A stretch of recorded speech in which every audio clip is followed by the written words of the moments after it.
Hello, this is Greg Allison from Green Greg's Garden and Worm Farm, coming to you from my home office. And I, with this channel, strive to bring to you the topics that you need to hear, to know, and be aware of that tell you why you need to prep, how to grow your own food, how to basically eat wild edibles, and many things that you would need to know to survive, thrive, and stay out of the hive. And in that context, in the context of things that you need to be aware of, the eyes wide open, head on a swivel news that I try to bring to you, one topic that I have avoided to date is the topic of the Dragon Awakens, China, yes. Now, let me back up just a bit here. As I have said in other videos before, the people all over the world are essentially the same. It's governments and organizations that give us the problems that we typically face in our societies that provoke wars. It's game playing, control, political whatevers, maneuvering, posturing, greed. These are the things that typically bring about wars. And there are those that say that all wars are banker wars, at least in modern times. So there's something to consider for that. And here's what we need to know about China. China is a great nation full of really good, spectacular, outstanding people on the individual level. But their government is a whole different matter. And there are many people here in this country that would say that the government of the United States is a different matter too. No matter which aisle of the political spectrum you're on, you probably will not appreciate certain aspects of the government here. And governments may represent people to some extent, but mainly it's the interest of governments to maintain their position and their power to stay in the business that they are in and play the games they're in. And so they serve the interest within their sphere that keeps them there in that power. So again, I'm saying this so that you will not look upon the people of China in an unfavorable light. The people are not the problem. And the same way for Chinese people, look in here. It's person to person, you can get along great with people anywhere in the world. Of course, there's people anywhere in the world that you won't get along with, often because, there's good and bad people anywhere. And of course, everywhere in the world, we've been indoctrinated to think that the other guys are somewhat less than human, bad, ugly, evil, whatever the propaganda of the day and age is. That's the kind of stuff that's put out. But it's propaganda. At our core, people are the same. Okay, that said, let's get into this a bit. Historically, something you may not know is that the Chinese actually have a cultural reservation, cultural reasons to be concerned, paranoid about Western powers, and that stems from the era of colonialism. From 1842 to 1901, there were a number of wars and rebellions within the mainland China area. They first started as the first Opium War in 1842, the second Opium War in 1860, I believe it was, and then you had the Boxer Rebellion that took place from 1899 to 1901. And believe it or not, U.S. forces were actually involved in the Boxer Revolution. The American flag was hoisted by the 14th Infantry, supposedly to defend certain Western interests and people there that were under attack by the rebels who got nicknamed Boxers. But to the Chinese person from mainland China, they don't view that as we were trying to defend some of our people that were there. They view that as an infraction, as an invasion, an affront to their integrity as to who they are, to know that an American flag was hoisted over mainland China. Hey, be it good or bad, I'm just talking perceptions right now. I'm not taking even a side on this. Why were we there in the first place? Well, it probably stems to the Opium Wars, and it was Britain trying to expand their influence of trade, and in doing so, they fought and pushed to make sure that they could sell, that they pushed to legalize opium sales in China and their sale of opium there. So Britain, in order to expand their empire, chose to sell drugs in China to get the Chinese people hooked on opium, drugs. You know, it's a terrible thing. But what did it do? It kind of dumbed down the people of China. Hey, they were on drugs, so they were more compliant, less resistive, less able to fight the further encroachment of the influence of the empire. So think about that. Plus, it gave them money in their pockets. So they had trade, they had money, and drug-induced, zombified, dumbed-down people. Huh. Sounds kind of familiar, don't it? You know, there's another video I may have to do about something going on here, but I imagine you can connect the dots. Now, all that said, so, you know, if you're a people and suddenly you are attacked and forced to be able to take drugs into your country, you know, you're not going to be too appreciative of people that did that. And so you can appreciate from that standpoint why China would be resistant to Western powers in their mainland area, and why this would have some angst amongst them with things like Hong Kong. But now, if you're a Hong Konganeer, or whatever they call themselves, if you're from Hong Kong, pardon me, if you're from Hong Kong, you have had a taste of freedom. Maybe not freedom as we know it, but certainly a remarkable amount of freedom compared to mainland China. All the history and water under the bridge aside, which is how they would view it, they have freedoms there, and they stand on the precipice of losing these freedoms. That's why they're rebelling. Who likes to go from more freedom to less freedom, besides American college students? I mean, who likes to go from more freedom to less freedom? Not me, not I, and not the people in Hong Kong. The people that really face that are not appreciative of that idea, because they realize and know what they're about to lose. So this is really the core of what's going on in Hong Kong. It's not just the extradition to China. That's the straw that breaks the camel's back. It's a bigger thing. It took a while for it to fester up, but now these people know that they're actually on the verge of losing a lot of their cherished freedoms. They're resistant. And in return, China has gotten various degrees of forcefulness coming into play there, including they actually shot a student protester with a bullet, a student, an unarmed student. So that was the decision they made. Why did they do that? This is why I say that the Dragon Awakens. Just look in general at what China's doing. China, under Xi Jinping, is very expansive today. They've gone into the South China Sea in a very aggressive posture. You know, typically your international boundaries is 25 miles off coast, maybe 200 for an economic zone. Well, they've gone hundreds and hundreds of miles down the South China Sea. China's up here, and down here's Vietnam and the Philippines and Indonesia, and but China has inserted themselves into that area and claim it is their national appropriation, their national era, their historical era of influence. Well, the United States and these other countries there, for the nations down there, do not take kindly to the fact that the Chinese have gone in there and are building essentially unsinkable aircraft carriers on islands, basically building islands that are essentially aircraft carriers to project their force and their power. It may be a defensive posture for them, but it also enables them to control the crucial trade routes to the South China Sea. And this is a huge power grab by China. It's a very aggressive military posture that they take that. And then they say, hey, all these other people have been flying over and sailing through this area for all this time. You can't come here anymore. You can't fly over. And the United States test us out from time to time. And that puts us at a certain degree of risk. See, the thing is this, China is on the ascent.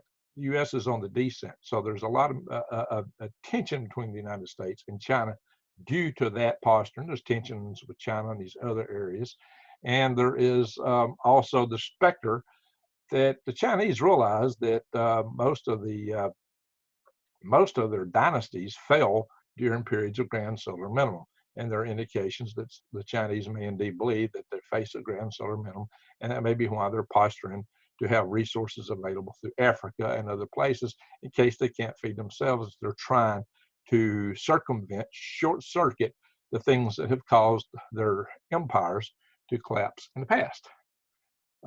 So this is something to consider in their grand scheme of expansion. And I mean, let's face it, the Chinese military is actually the largest standing army in the world.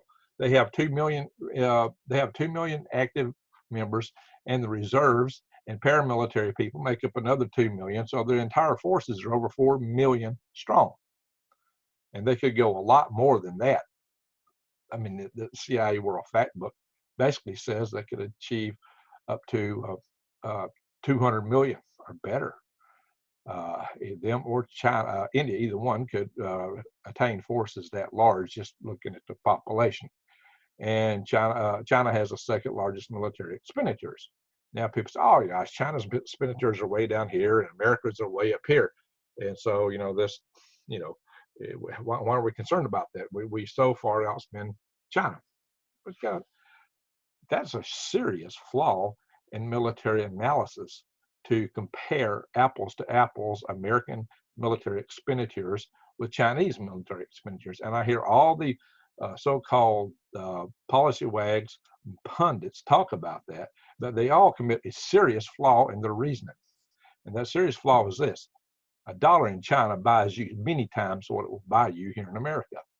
They have cheap production capability there in China, and it's all sourced directly there. There's no middleman, there's no trade. They're not trying to make a profit on it when they're buying it and producing it for themselves, because it is the People's Republic Army in China that owns their production facilities, their companies. All these so-called private companies are basically, most of them are owned by the People's Republic Army in China, the PRA. So when you consider that, and you think all this cheap junk you're buying at Walmart, that's what's paying for their military development, their military expansion. So think about that. The Chinese are expanding. Their military is expanding fast. And $1 in China goes much farther than it does in the United States. And also, American forces are scattered all over the world. Chinese forces are right there. So China doesn't have to maintain so much in the way of logistics. They can buy capability while we're covering logistics. So they have several unique advantages. Now, their forces are untested essentially in combat.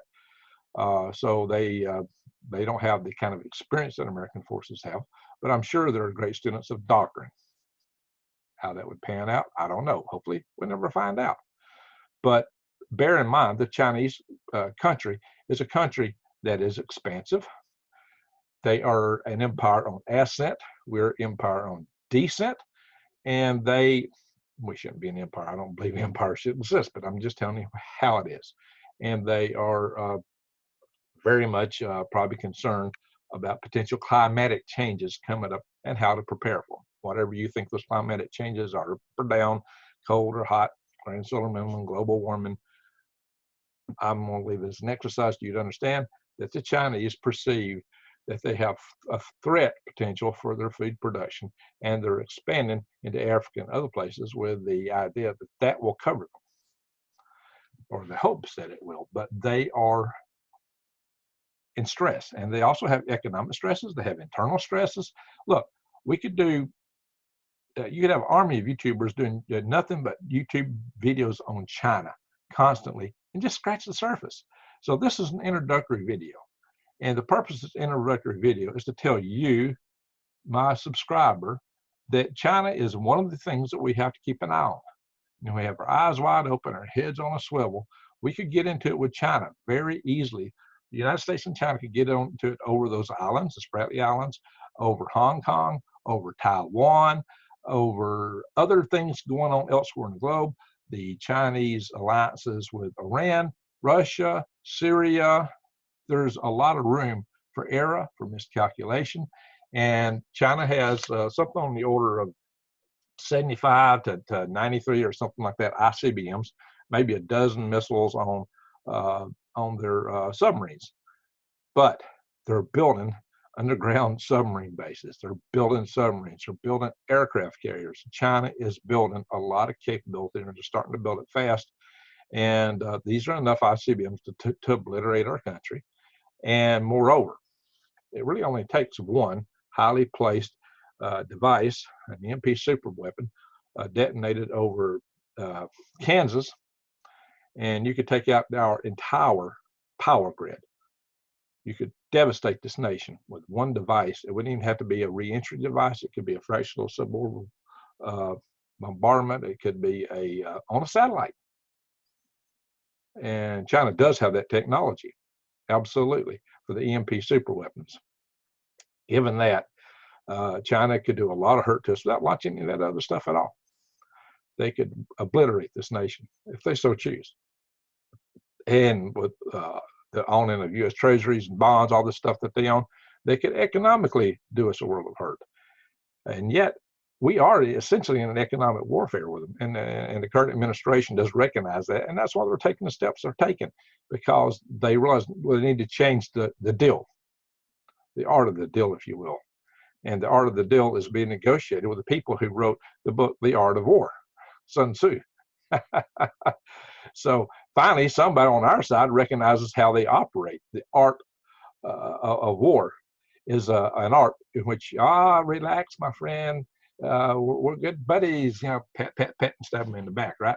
So the art of war is to distract your enemy and put them at ease before you take them and wipe them out. And you have to, and it's like a negotiation. That's why the Donald wrote his book, The Art of the Deal, with the idea of the art of war in mind, most likely. So something to think about. Now, all this said, Greg, you go on. Why?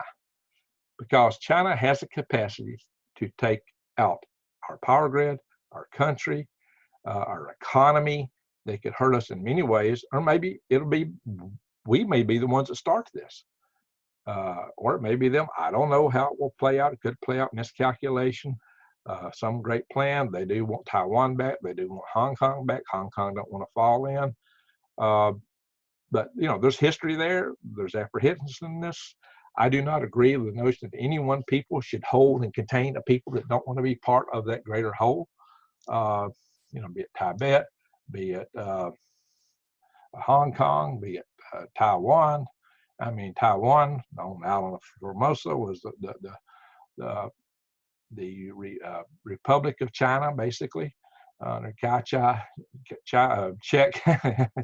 Anyway, I have to get kind of tongue twisted here. It's late at night. So, in any event, you have to be aware.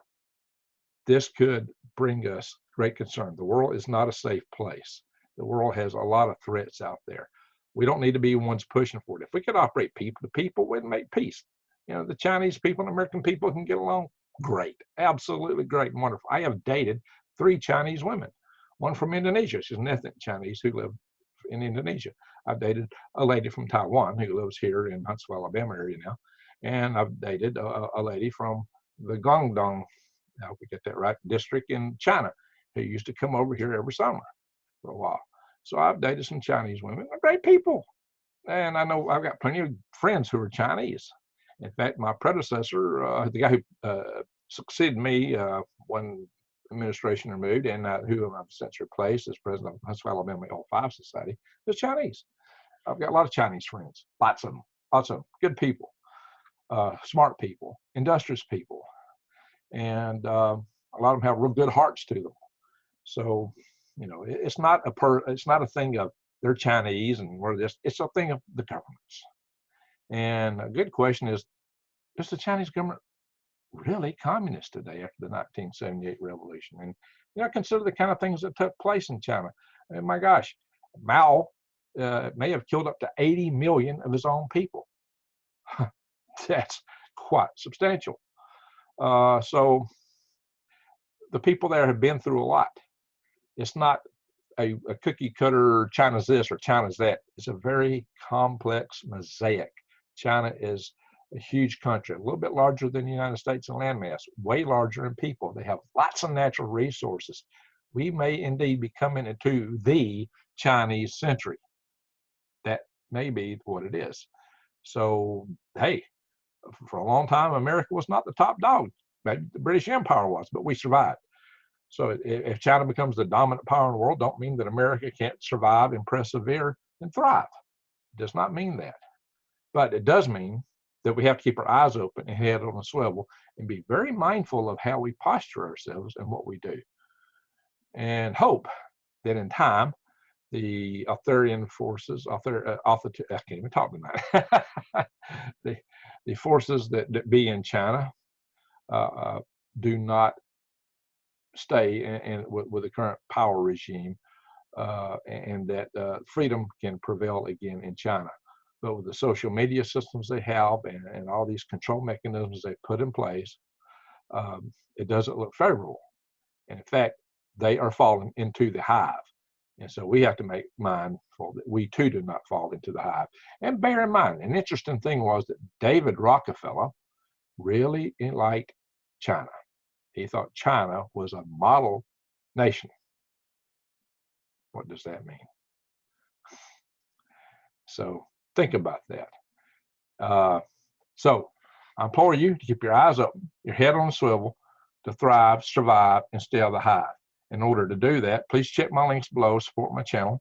If you're not subscribed, subscribe, bang the update notification bell, and please, you need to buy prep and supplies because you don't know what's going to happen. I'm expecting food prices to go up. My Patriot Supply below.